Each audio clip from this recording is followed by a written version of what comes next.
Hello సమూహమా, ఎలా ఉన్నారు? అందరూ బాగున్నారా? లాంగ్ వీడియో పెట్టి చాలా రోజులు అయిపోయింది కదా. సారీ అండి, కిల్లర్కి నేను అసలు రానేలేదు.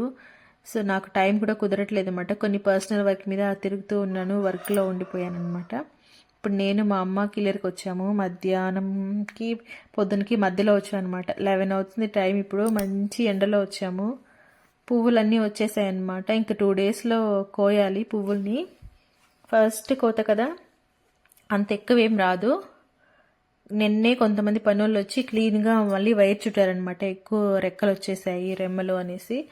సో ఇంకా 2 డేస్లో కోత కోసేసి బాగా కాపాడుకోవాలి. వర్షాకాలం కాబట్టి ఎక్కువ వర్షాలు పడ్డాయి అనుకోండి, చెట్లు చచ్చిపోవడం లేదంటే పువ్వులకి మచ్చలు వచ్చేయడం జరుగుతుంది. సో ఎంత వీలైతే అంతగా బాగా కాపాడుకోవాలన్నమాట పంటని. ఆ బాధ్యత మందే కదా, ఎందుకంటే పెట్టుబడి ఎక్కువ పెట్టాం కాబట్టి కాపాడుకునే బాధ్యత కూడా మందే. ఇది ఫైనల్గా. అంటే ఎప్పుడు మీరు చూడండి, మొత్తం ఇడిగిపోయాయి పూలు. కోస్తే ఒక 2-3 మూటలు అవుతాయన్నమాట. ఇది హాఫ్ మగ్గు ఉంది. ఇది ఇంకా సెకండ్ కోతకో మూడో కోతకో వస్తుందన్నమాట. ఇది ఫైనల్గా. అక్కడ పెట్టింది కదా కుండ ఒకటి, దానికోసం వచ్చామన్నమాట. నిన్న పెట్టింది మా అమ్మ సున్నం పూసేసి పెట్టేసింది. సో దానికి ఇప్పుడు డెకరేషన్ చేయాలనేసి వచ్చాము.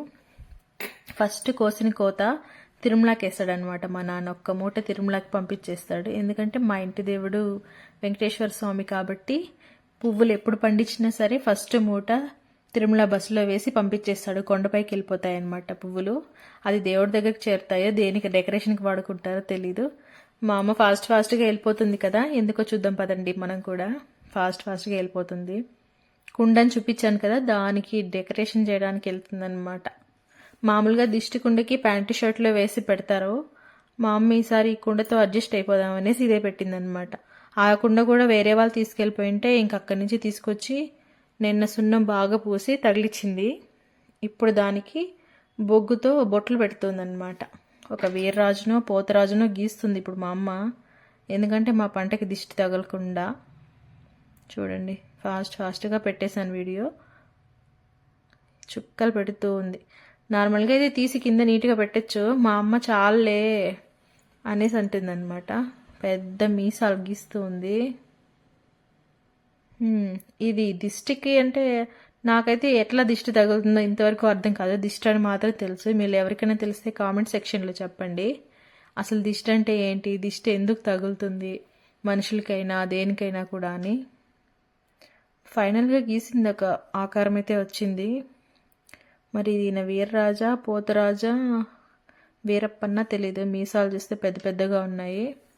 పెద్ద కళ్ళు కూడా వేసింది. ముక్కు కూడా నిలువుగా ఉన్న కళ్ళులాగే ఉందన్నమాట. ఏమనుకోవద్దండి, ఇది దిష్టి బొమ్మ కదా, మనం ఎట్లనే గీసుకోవచ్చు అనమాట. ఫైనల్గా గీసేసింది మా అమ్మ. చాలే అనింది. మొహం చూద్దాం ఒకసారి. పర్లేదు, బాగానే వచ్చింది. ఇది ఫైనల్ లుక్.